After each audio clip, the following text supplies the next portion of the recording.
I'm very happy to be finishing out this great session that we've had today, and I'm going to be sharing some work with you that we've done trying to quantify genomic divergence between the sexes. So a fundamental idea in the field of sexual conflict is that sexually antagonistic selection can drive genome divergence. And we've heard some great talks so far today telling us about how this process can affect the sex chromosomes. And I want to shift our focus now to thinking about the autosomes. And what's so intriguing about sexually antagonistic selection on autosomes is that here the genetic material is shared between the sexes. So the genome is constraining the sex-specific action of selection. And theory tells us that this might lead to the maintenance of sexually antagonistic polymorphisms.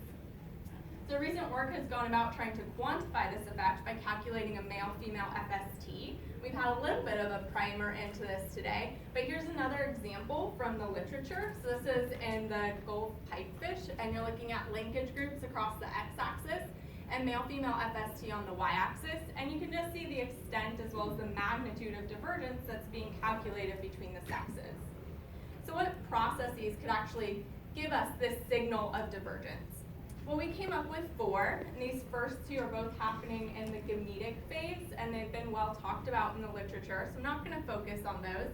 Instead, we're going to spend our time here thinking about how sexually antagonistic viability selection can drive this genome divergence, as well as the role that sampling variance plays.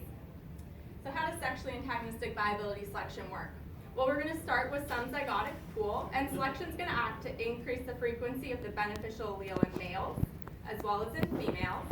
And then every generation during mating, we have meiotic segregation as well as recombination, and that's going to break apart the association between a beneficial allele and its sexual environment, giving us a homogeneous pool to start the next generation. So this divergence that's being created between the sexes, the divergence this statistic is creating, must be a within-generation process of sexually antagonistic viability selection. Following, we might ask ourselves, well, how strong does selection have to be then to actually quantify this type of divergence? And so our theory work, as well as that of others, has showed that selection has to be incredibly strong to drive a measurable signal. In fact, at least a 30% viability cost within each sex is required to create some sort of measurable divergence. And as you might expect, this creates a substantial genetic load. So here I'm just showing you an equilibrium phase space plot looking at male-female FST on the x-axis and load on the y-axis. And we can see even when divergence is small, there can be a very high cost within the population from this process. And this suggests that maybe we shouldn't see very many of these loci actually segregating within the genome. And this maybe doesn't mesh with some of the empirical reports. But we know that loci don't exist as single entities. They have a genomic context. So we wanted to take into account kind of the genome-wide effects of sexually antagonistic selection. And to do this, we turned to individual-based simulations using SLIM.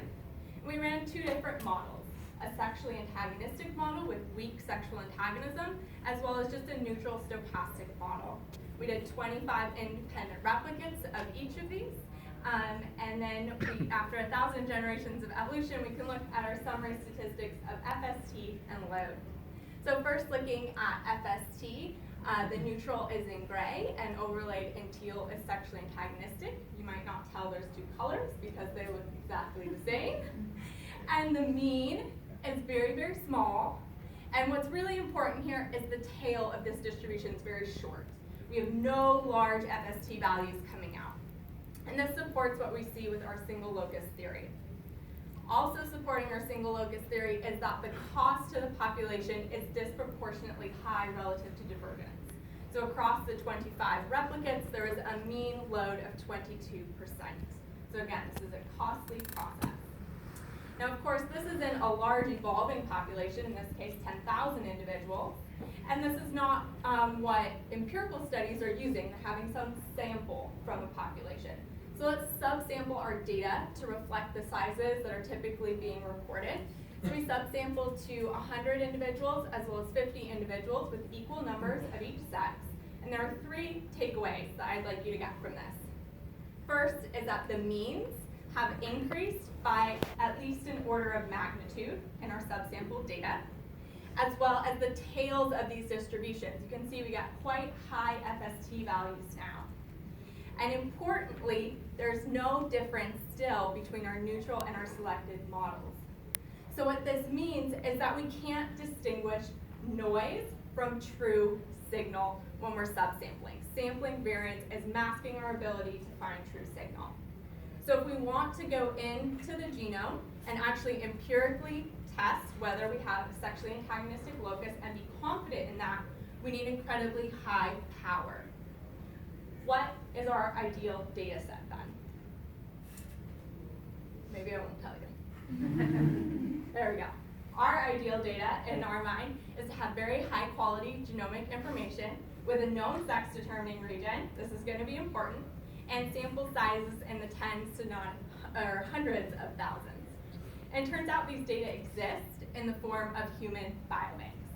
And in particular, we're working with the UK biobank data. So here there's a little under half a million participants and about 16.5 million variants.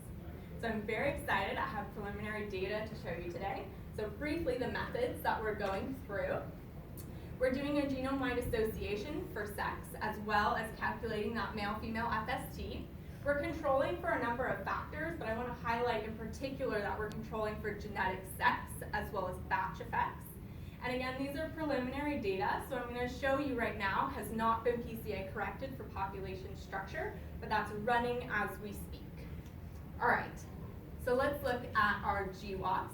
So here's our Manhattan plot across all the autosomes, and again, this hasn't been corrected for structure, so all these significant values are going to flatten out quite a bit.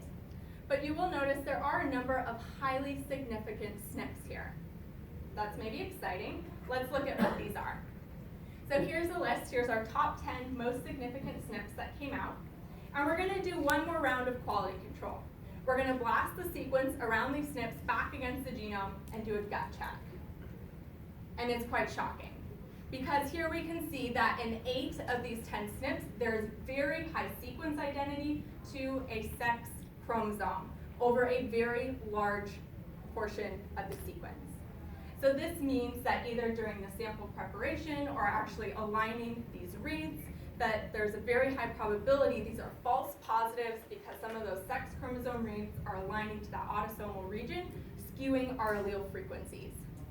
So our actual problem with calling male and female specific allele frequencies is translating back into our inability to distinguish our sex chromosome reads from our autosomal reads. Additionally, many of these SNPs that have high identity of sex chromosomes also tend to have sex-biased expression, which means that if you were to go through this control step and you were to just say use expression as a phenotype to prioritize loci, you could actually be prioritizing false positives. So this quality control is really important. Now we did have 2 SNPs with no identity to a sex chromosome. So this is exciting. These might be real. Let's take a look at what these are. So first on chromosome 18, we have this intergenic non-coding variant. It has no mapped EQTL and no known clinical significance. So not a lot we can say about it, but it is potentially regulatory, which is maybe what we would expect for a sexually antagonistic locus. On chromosome 15, we have the SNP associated with the SLC24A5 gene, and if you're familiar with humans, you'll know that this is actually under selection. It's associated with pigmentation. So that's kind of cool that we found something that's under selection. However, again, these weren't corrected for population structure yet, so it's likely that most of that signal is going to go away, that it's accounted for within that structure. So that's a tentative excitement. But how can we actually feel more confident that the SNPs we're identifying are truly under selection? Well, if you went to Mike Whitlock's talk, you know replication is everything. So we are replicating these analyses using the Vanderbilt biobank. So we're working with Tony Capra's lab at Vanderbilt, and in particular, his graduate student, Avid Abraham. And the Vanderbilt biobank has a little under 50,000 people in it. And we're going through the exact same methods that we did with the UK biobank. In this case, these are PCA corrected. You'll notice that has a big effect. So let's look at our GWAS again. We have one lonely significant SNP here. But this is exciting because guess what? Just a couple hundred base pairs away, we have a significant SNP in the UK biobank. So this is likely one locus that's under selection. Let's go through our gut check. And once again, we have very high identity to the sex chromosome, as well as sex-biased expression. So it's actually very hard to say whether this is real or whether, again, this is a false positive due to the misaligning of reads. So we're interested in trying to understand how sexually antagonistic selection can drive genome evolution, and in particular, if it can generate allelic divergence on autosomes. And we're using these replicated genomic analyses to get at this. And we found that there are multiple sources of error that give us false positives. And so these really have to be taken into account moving forward. Additionally, sex-biased expression can be a great way of prioritizing loci, but you have to go through your quality control steps first. Otherwise, they might lead to prioritizing false positives. So if you remember nothing from my talk, I hope you remember that quality control is important. So here we're working with maybe some of the best data sets that are actually available in terms of genome quality as well as power, and yet we're still running into these methodological and computational challenges. And while humans might not be the most exciting organisms for thinking about sexually antagonistic selection, we really need to be facing these challenges head on moving forward, and acknowledging and addressing them in more reproductively exciting organisms. And with that, I'd like to thank our collaborators at Vanderbilt again. I want to acknowledge both of these biobank resources as well as my funding, and I think I'm for the bird, so I have lots of time for questions. Thank you.